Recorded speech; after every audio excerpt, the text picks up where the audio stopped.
Hey there,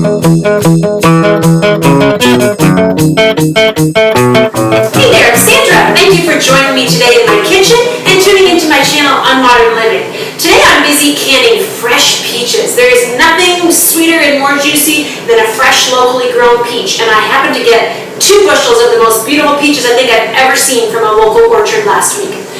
Canning peaches isn't really a difficult task, but it does have several steps to it. Now, I'm going to take the time today to walk you through each step that I do. This is just the way that I learned to do it as a kid growing up. I remember my favorite part of canning peaches was always to help my mom skin the peaches. So I'll walk you through the steps as we go. There really isn't a lot of equipment involved with canning peaches. You will need to have a canning pot, which is a special kind of pot because it has a wire insert inside of it and it holds your canning jars. You'll also need to have, like I said, canning jars with rings and snap lids. So those are the only specialized equipment for canning.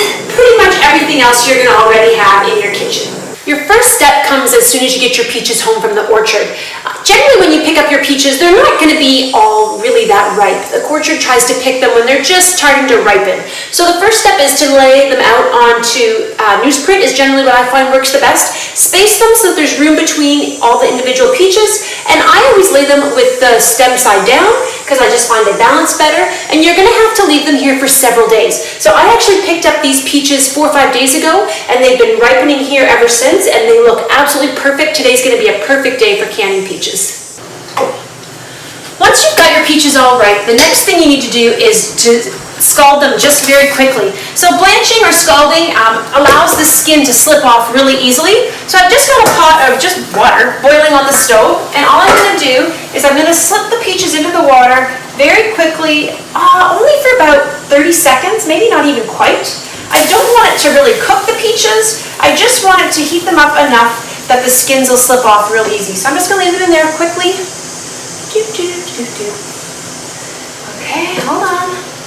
And then I'm going to pull them right back out. As soon as I pull them out of this pot, I'm going to put them over into my sink of cold water. I want the cooking process to stop right away. Okay, that looks good. So I'm just going to get them out of the water, like I said, real nice and quick here, and into my sink of cold water.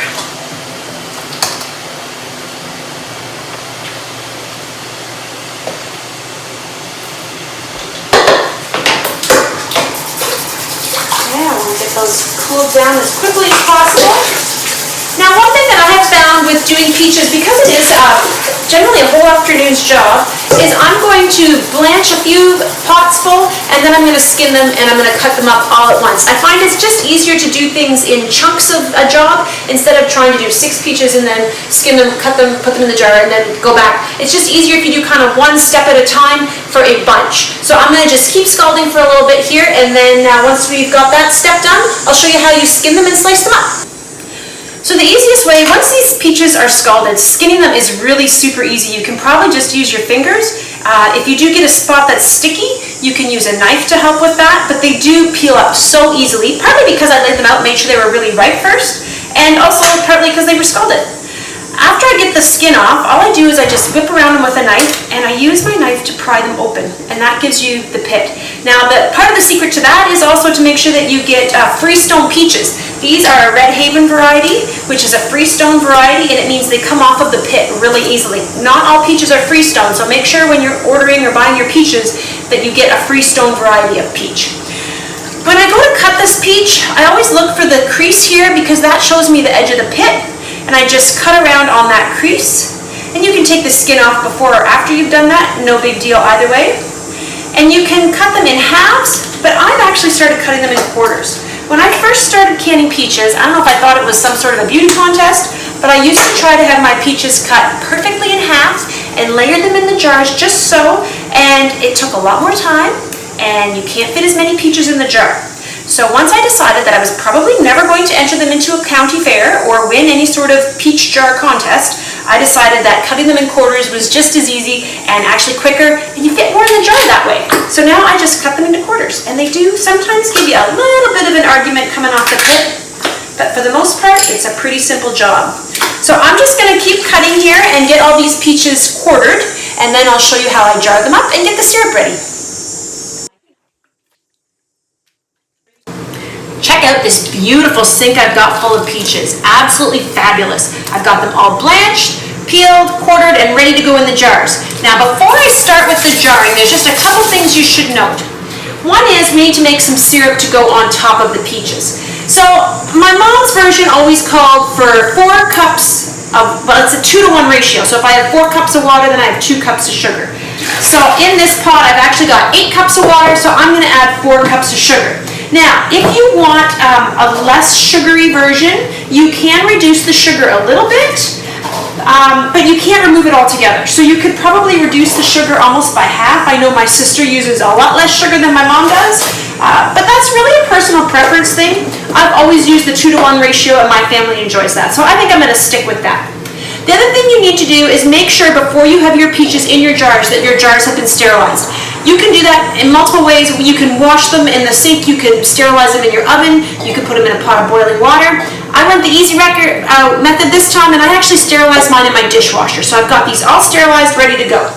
The other thing I need to do is get my snap lids ready. So snap lids are, you just buy them at the hardware store. I find it's best to only use them once, especially when it comes to peaches. I have tried to reuse them before, and I just find they don't seal consistently, and it's a lot of work and a lot of expense to get all these peaches ready to go and end up with jars that don't seal, because once your jar doesn't seal, you pretty much have to eat them right away or store them in your fridge, which defeats the whole purpose of canning.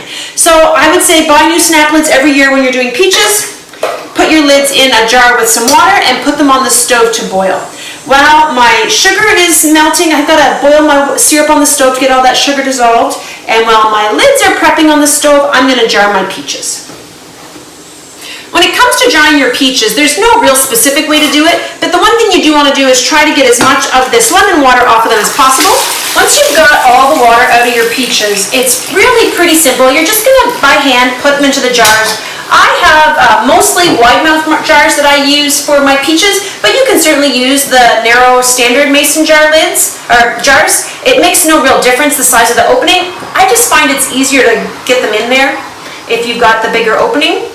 Especially if you decide that you want to do halves instead of quarters, you're going to want a bigger mouth opening to get those halves in there.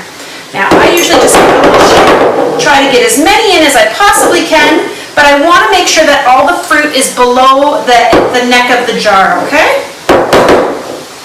And I'm just going to keep going until I get 7 jars full. The reason I do 7 jars is that's how many my canner can hold. So I only fill 7 jars at a time because I don't want my peaches to turn brown in the jars. I'm better off to keep them soaking in my lemon water until my canner is empty and ready for its next batch. So I'm just going to go ahead and fill these jars up with peaches, and then we'll move on to our next step.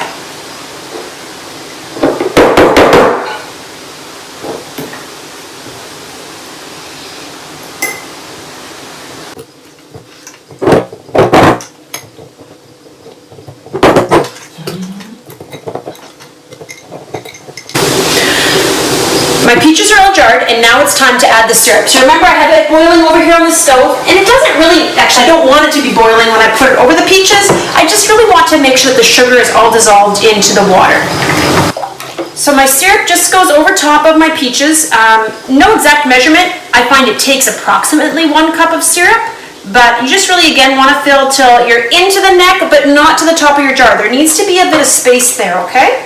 And I'm just going to put enough syrup in each of these jars to cover the peaches.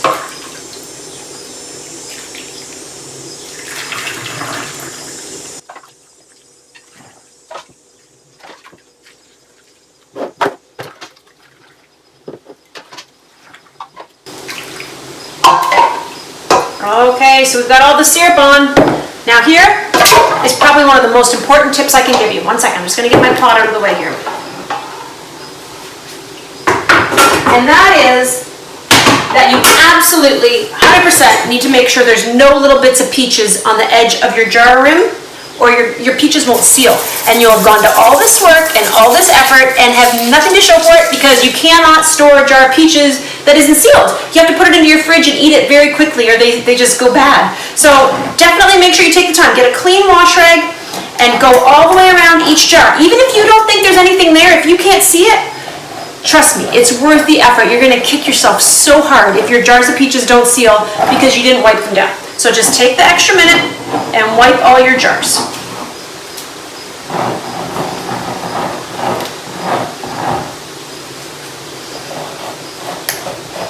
Okie dokie.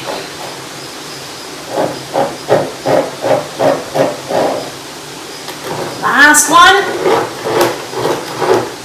Okay, so now we need to put our snap lids on. Remember I put them on a pot on the stove? So they've been boiling. They boiled for about 5 minutes, and now it's time to take them out and put them on my jars. So I always use a tongs because I don't want to burn my fingers. You can use a fork, whatever works for you. And I just lay them all on top of the jars, and then I screw the rings on. Now, the rings need to be screwed on tight, but not like your life depends on it, okay? They need to just hold the snap lid in place, but the sealing is actually from the heat and the change in volume because of that heat, so it's not that you're securing that lid on so tight that it seals, you just want to have it fairly firmly in place. So I just tighten them by hand, a reasonable amount, and then they're ready to go into the canner. Now, give me 1 second, let me get that on there right.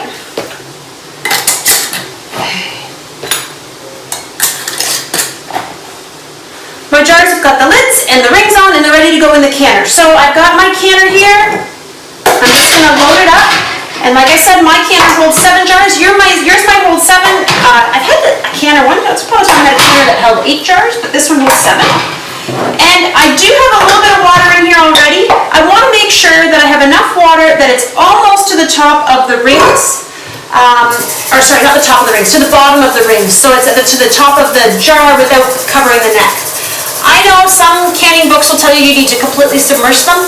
I've never done it. I've canned peaches for 28 years and I've always had great success. So I just fill it up to about there. So if you can see here, the jars aren't quite covered. If it's too heavy for you to carry it like this to your stove, I would suggest carrying it empty and then filling it up with a water pitcher. Pretty straightforward.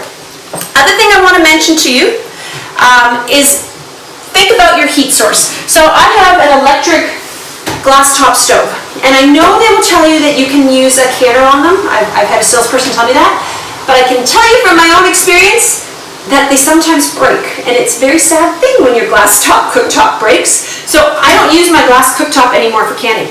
Instead, I purchased, I think I got it at Canadian Tire, one of those turkey cooking outdoor propane elements. If you've got a propane element on your barbecue, that'll also work. If you have an electric stove with coils on the burner, like an old-fashioned electric kind of coil, those work great. If you've got a propane or natural gas stove in your house, go for it. But I personally don't recommend that you cook a canner full of food on a glass top stove. Some people maybe do it and it works great. I'm just not willing to take the risk. So I'm going to take my canner outside. The other reason I like to use my turkey boiler cooker burner thing is I can use it outside and it never fails. I tend to always be canning peaches on one of the hottest days in August, and that gets the heat out of my house, which is a definite win. We don't need to have any extra heat in the house this time of year.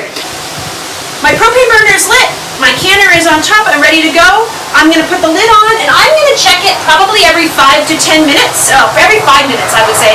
Once it starts to boil, I'm going to boil it for 10 more minutes. So my guide is to boil it for 10 to 12 minutes. Odds are pretty good. I'm not going to check it the second that it starts boiling, so I assume it's had at least a minute or so to begin with. So once it starts boiling, I boil them in there for 10 minutes, okay? It doesn't have to be like this crazy boiling full of, I don't have my propane burner as high as it'll go. I have it probably on a medium-high heat. I don't want to have it all the way out. I actually have boiled one so hard before that the jar actually split inside my canner. So that's just a little word of warning. It was only one time, a long time ago. I would say just use like a medium-high heat, and then you're going to boil them, like I said, for 10 minutes. So I'll keep an eye on these, and we'll check in a few minutes to see how they're doing. So I've been watching. It's been about 15 minutes since I started with my burner on. Come take a look. I can hear it's just starting to boil. So when you look in the pot, you see the little bubble is starting to rise. That's what I'm looking for. And now I need to have 10 more minutes of cook time. So I'm going to set my timer on my watch for 10 minutes. Oh, 10 minutes and I'm good to go. So in 10 minutes these jars will be done. I'll take them out of the water and my peaches. My 10 minutes are up, so I'm just going to turn off my propane tank here. And I'm going to open my lid. And if you don't yet have a pair of canning tongs, I highly recommend you get them. It makes it so much easier to take these jars out. Now I'm actually going to lay this tea towel down on my little table here. 1 second. Okay. Now I'm just going to pull the jars out one at a time, and I'm going to set them here nice and tight together. Look at those beauty jars of peaches. Now the lids are not going to be sealed right away. They do not seal until they cool. So as they are sitting out here cooling, I'm going to hear them snap. And that's how I know that they're sealed in. Just 1 second, there. So don't be surprised when you take them out of the canner and they haven't sealed tight. They shouldn't be. They should be nice and popped up high. And then as they cool, the heat goes away and this goes in nice and tight and you'll hear a little snapping sound. And that, my friends, is how you can peaches. I'm so glad you tuned in. I hope you learned a trick or a tip or two. And if you like my videos, I hope that you'll subscribe to my channel. Thank you so much.